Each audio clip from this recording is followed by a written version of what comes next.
اعتراض کرتے ہیں اس مہنگائی کے دور میں مفتی صاحب جلدی شادی کی اور نسل زیادہ بڑھانے کی ترغیب دیتے ہیں جو کہ زمینی حقیقت کے 100% خلاف ہے. یہ بات زمینی حقیقت کے 100% خلاف ہے جو اس پرچی میں لکھی ہے. مہنگائی میں جلدی نکاح کی اہمیت کم نہیں ہوتی، بڑھتی ہے. سمجھتے ہو؟ اس لیے کہ جب مہنگائی ہو گئی تو ایک باپ اپنی 6 بیٹیوں کو کیسے کھلائے گا؟ تو بہتر ہے کہ زیادہ شادیاں کرو تاکہ ان باپوں کا بوجھ بولو ہلکا ہو. سمجھ رہے ہو؟ کیونکہ اس نے تو کھلانا ہے مہنگائی میں. آپ کہہ سکتے 6 بیٹیاں پیدا ہی نہ کرے وہ. اس نے کیوں کی اس مہنگائی کے دور میں 6 بچے پیدا کیوں کیے اس نے؟ تو جب بچوں کی ایک بات تو یہ کہ وہ بیٹوں کی لالچ میں بھی پیدا ہوتی ہیں بعض دفعہ، اور بیٹے کی اہمیت مہنگائی کے دور میں اور زیادہ بڑھ جاتی ہے. تو ہر جب بھی فطرت کے خلاف چلو گے نا تو ہر الٹے کام کو سیدھا کرنے کے لیے اس سے بڑا الٹا کام کرنا پڑے گا آپ کو. تو یہ حل ہی نہیں ہے کہ نسل روک دو. دوسری بات یہ کہ نسل روکنے سے مہنگائی کم نہیں ہوتی، بڑھتی ہے. یہ ایک فیکٹ ہے. ایک صاحب مجھے کچھ دن پہلے کہنے لگے بے روزگاری اتنی بڑھ رہی ہے اور آپ کہتے ہیں بچے پیدا کرو بچے پیدا کرو. بھائی یہ روزگار نہیں ہے، ان بچوں کو روزگار کہاں سے ملے گا؟ بھائی روزگار کی ڈیفینیشن پتہ ہے کیا ہے؟ لوگوں کی نیڈ جتنی بڑھے گی روزگار کے مواقع اتنے بڑھیں گے. تو لوگ دنیا میں آئیں گے تو ضرورتیں بڑھیں گی نا. کیا ہو گیا؟ دیکھو اولاد زیادہ ہوگی، نسل بڑھے گی، ان کو رہائش کے لیے گھروں کی ضرورت ہوگی. اسٹیٹ ایجنسی کا کام کم ہوگا یا بڑھے گا؟ پلاٹوں کی قیمتیں شہر میں بڑھیں گی تو لوگ شہر کی آبادی سے کہاں نکلیں گے؟ باہر کی طرف. تو اسٹیٹ ایجنسی کا کام ہوگا کہ نہیں ہوگا؟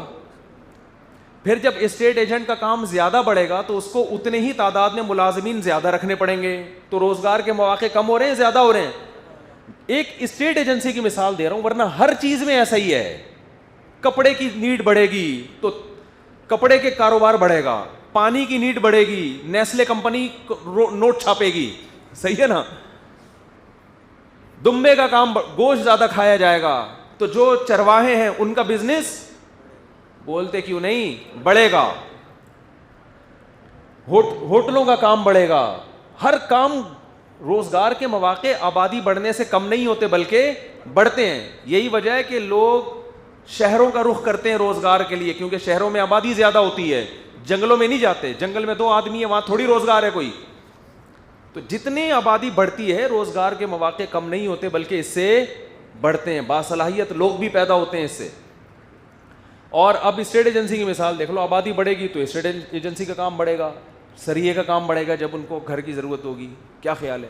اسکریپ کا کام بڑھے گا، جو کباڑ کا کام کر رہے ہیں ان کا کام بڑھے گا. ان کو اپنے کام کے لیے ملازمین رکھنے پڑیں گے. یہ جو آپ کو فیملی پلاننگ میں جو فارمولے اور ایکویشن سکھائی جا رہی ہیں نا، میرے رابطے ہیں جرمنی میں، یورپ میں جو معیشت پڑھنے والے ماسٹر کیے ہوئے لوگ ہیں ان سے رابطے ہیں. وہ بتاتے ہیں پورے حوالوں کے ساتھ کہ یہ فلسفہ جو اکنامکس کی معاشی ترقی کے پرانی ایکویشنز تھیں وہ سب فیل ہو چکی ہیں. اب جو نئی جو گورا پڑ رہا ہے نا، گورا پڑ رہا ہے کہ کسی قوم میں جوان آدمیوں کا ریشو بوڑھوں کی نسبت جتنا زیادہ ہوگا اتنا وہ ملک معاشی لحاظ سے ترقی کرے گا.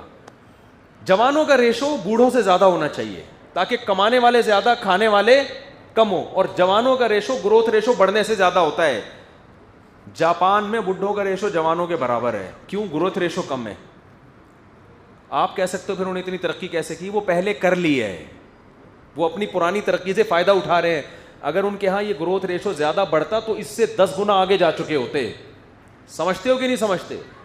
تو یہ فضول ترین بات. ہاں آبادی بڑھنے سے معاشی ترقی اس وقت کم ہوتی ہے جب آپ کے پاس وسائل کم ہو.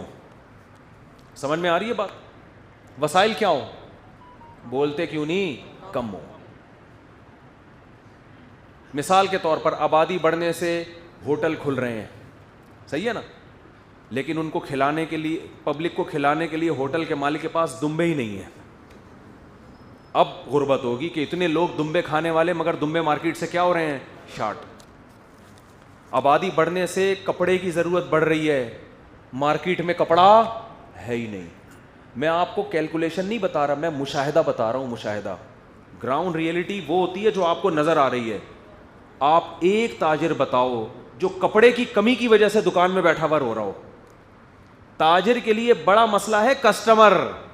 سارے کسٹمر میرے پاس آ جائیں, بیچنے کے لیے کپڑے کی کمی نہیں ہے. آپ ذرا جاؤ یہ ہوٹلوں کی طرف, ہائی وے پہ کوئی ایک بتاؤ تاجر ہوٹل والا جو یہ کہہ رہا ہو یار ہمارے پاس جمعرات کو اتنے کسٹمر آتے ہیں, دمبے مارکیٹ میں ہمیں کھلانے کے لیے نہیں ملتے. دمبا خود اٹھ کے آ جائے گا, کمبخت روزانہ 20 دمبے ذبح کر رہا ہے اور آج کہہ رہا ہے. چرواہے جائیں گے بولیں گے بھائی تو ہم سے سودا کر, کتنے دمبے تجھے روزانہ چاہیے, ہمیں تو کسٹمر نہیں مل رہا. کسی ایک ہوٹل میں قحط پڑا ہو مجھے دکھاؤ آبادی کے بڑھنے سے. طارق روڈ کی کوئی ایک دکان بند ہوئی ہو کپڑا نہ ملنے کی وجہ سے, ایک دکان دکھاؤ مجھے. کوئی ایک تیل کا کنواں بتاؤ مجھے جو سعودی عرب میں خشک ہوا ہو اور دوسرا کنواں دریافت نہ ہوا ہو. سمجھ میں آ رہی ہے بات کہ نہیں آ رہی؟ کوئی ایک جگہ زمین میں ایسی دکھاؤ کہ زمین نے سونا اگلنا ختم کر دیا کہ بچے زیادہ پیدا ہو گئے. تو وسائل کی جو پیدائش کی رفتار ہے, یہ میں نہیں کہہ رہا, یہ ماہرین معیشت بھی کہہ رہے ہیں اور مشاہدہ بھی کہہ رہا ہے کہ وسائل بڑھنے کی اسپیڈ بچے پیدا ہونے کی اسپیڈ سے زیادہ نہیں ہے, کئی گنا زیادہ ہے. نہیں آ رہی بات میرا خیال ہے سمجھ میں؟ نہ آپ کے پاس اسپیس کی کمی ہے, صرف ایک بلوچستان اتنا بڑا صوبہ ہے نا, ابھی بھی پاکستان کی پوری آبادی A to Z بھرپور طریقے سے بہترین طریقے سے صرف بلوچستان میں آ سکتی ہے. تینوں صوبوں کو خالی کر دو پھر بھی بلوچستان نہیں بھرے گا. بہترین لگژری لائف اسٹائل لوگوں کو دیا جا سکتا ہے پاکستان کی آبادی کو صرف اکیلے بلوچستان میں بسا کے. 3 صوبے بالکل خالی ہو جائیں گے, اتنی اسپیس آپ کے پاس ہے. وسائل اتنے ہیں کہ بلوچستان کی ابھی کھدائی شروع نہیں ہوئی ہے, اگر کھودنا شروع کر دیں نا یہ لوگ تو کوئلہ اتنا ہے کہ 200 سال پورے پاکستان کو فری بجلی مل سکتی ہے. صرف کوئلے کے ذخائر اتنے ہیں. سونے کی بات نہیں کر رہا, بلوچستان میں سونا بھی دفن ہے.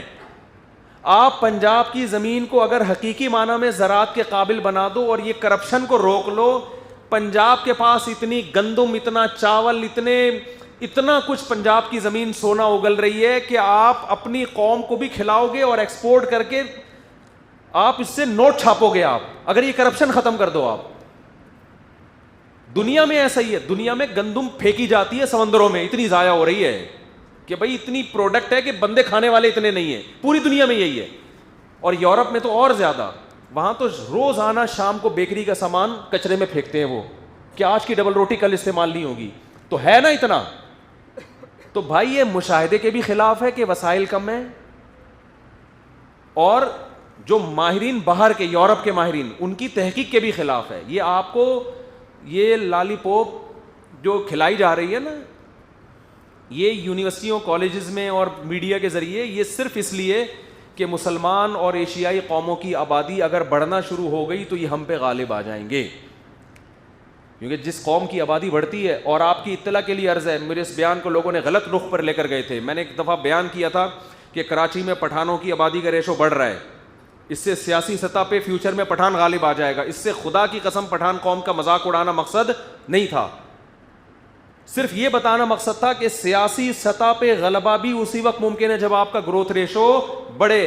اور یہ رپورٹ ہے, یہ ایسے ہی آدمیوں کی رپورٹ نہیں کہ کچھ چلتے پھرتے, اوتھینٹک رپورٹ ہے کہ 2030 میں کراچی کی آبادی میں پشتو بولنے والے اکثریت میں ہوں گے, کیونکہ مہاجروں کی 2 بچوں سے ریشو گھٹ رہا ہے اور ہمارے جو پشتو اسپیکنگ بھائی ہیں ان کا ریشو بڑھ رہا ہے. مجھے اس پہ کوئی ٹینشن نہیں, مجھے خوشی ہے, کوئی ٹینشن نہیں ہے. اس کو کہیں آپ عصبیت لسانیت پہ نہ لے کے جائیں, لیکن یہ گراؤنڈ ریئلٹی ہے کہ اگر آپ سیاسی سطح پہ برتری چاہتے ہو, آپ کو اولاد زیادہ پیدا کرنی پڑے گی. آپ روڈ بلاک کر کے اور نعرے بازی سے یہ کام نہیں ہوتا. جس قوم کی آبادی بڑھتی ہے, جہاں جمہوری نظام ہوگا, سیاسی لحاظ سے وہ غالب آتی ہے, تو یہ پٹھان قوم کو کریڈٹ جاتا ہے, اچھی بات ہے یہ. اور یہ دنیا میں ایسا ہو رہا ہے. میں تو پشاور میں جا کے لوگوں کو بیان کرتا ہوں کہ تم لوگ 2 بچے والی پالیسی پہ نہیں آ جانا, کیونکہ اگر مسلمانوں کی کوئی قوم, چاہے وہ پٹھان ہو, چاہے پنجابی ہو, چاہے مہاجر ہو, چاہے سرائکی ہو, مسلمانوں کی کسی قوم کا گروتھ ریشو بڑھنے سے اسلام کا گروتھ ریشو بڑھے گا. نہیں آ رہی بات؟ تو ہمیں خوشی اس لیے کہ مسلمانوں کی قوم ہے نا, تو بڑھے گی تو گروتھ ریشو کس کا بڑھے گا. میں برما میں گیا, میں نے وہاں لوگوں سے ایک بیان کیا, میں نے کہا یہاں روہنگیان میں بڑا ظلم ہو رہا تھا نا, تو میں نے وہاں لوگوں سے کہا, میں نے کہا مجھے ایک بات بتاؤ, یہاں مسلمان کتنے فیصد ہیں؟ انہوں نے کہا 20% ہیں یا 15% ہیں, صحیح رپورٹ اللہ ہی جانے.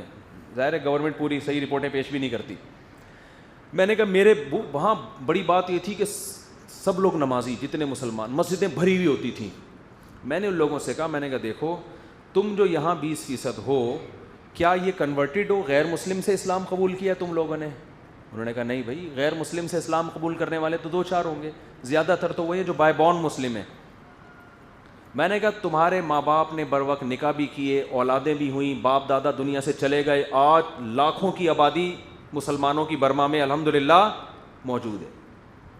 اگر تمہارے باپ دادے نکاح چھوڑتے تھے، اولادیں پیدا کرنا چھوڑ دیتے اور تبلیغ کو فوکس کرتے کہ ہم غیر مسلموں کو مسلمان بنائیں گے، تو کیا آج اتنی مسجد بھری ہوئی ہوتی؟ بھائی آپ تبلیغ سے کتنے غیر مسلموں کو مسلمان بنا لو گے؟ تو اسلام جو آج دنیا میں زندہ ہے، مسلمانوں کے گروتھ ریشو کا اس میں سب سے زیادہ دخل ہے، تبلیغ کا اتنا دخل نہیں ہے. میں مسلمان ہوں، میرا باپ مسلمان تھا، میرا دادا مسلمان تھا، میری ماں مسلمان تھی، میری نانی مسلمان تھی، اس لیے میں مسلمان ہوں. انہوں نے نسل نہیں روکی، روکتے تو یہ اسلام کیا ہو جاتا؟ سمٹ جاتا.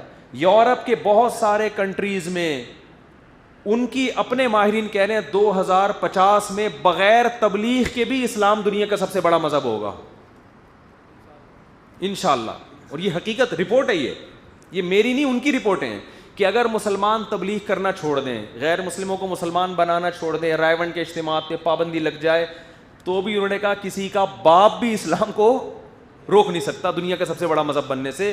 اس لیے کہ یورپ میں مسلمان کے 4 6 8 10 بچے ہو رہے ہیں اور گورے کا بمشکل ایک تو ہو دیر سے رہا ہے، 40-45 سال میں جا کے ہوتا ہے، پھر کنفیوز ہے. یہ بہرحال آپ کا ہے، مان لیا ہم نے. پھر وہ بچہ آگے پتہ نہیں کب جا کے شادی کرے گا نہیں کرے گا،